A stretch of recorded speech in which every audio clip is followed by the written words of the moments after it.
Just because God hasn't done it yet doesn't mean God isn't going to do it. For years, Abraham and Sarah waited. God had promised them a son, a child through whom nations would come, a child through whom God's covenant would continue. But the years passed.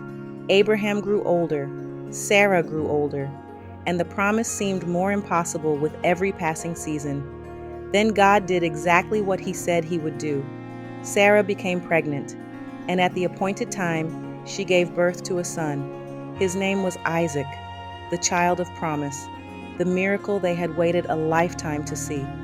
And Sarah laughed, not the laughter of doubt she once had, but the laughter of joy, because what seemed impossible had become reality.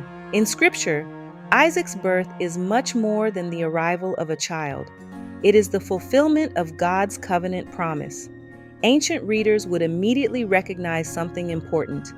Every natural reason for this promise to fail had already passed. Sarah was far beyond childbearing years. Abraham was nearly 100 years old.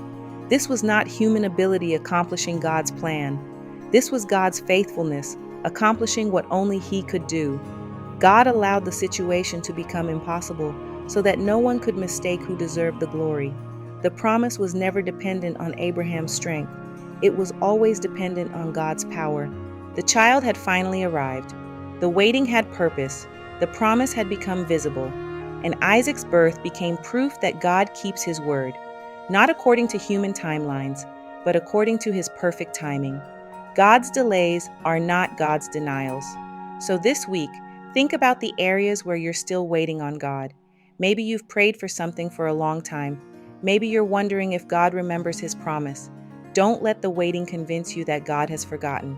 Keep trusting, keep believing, keep walking faithfully, because God is often working in ways you cannot yet see.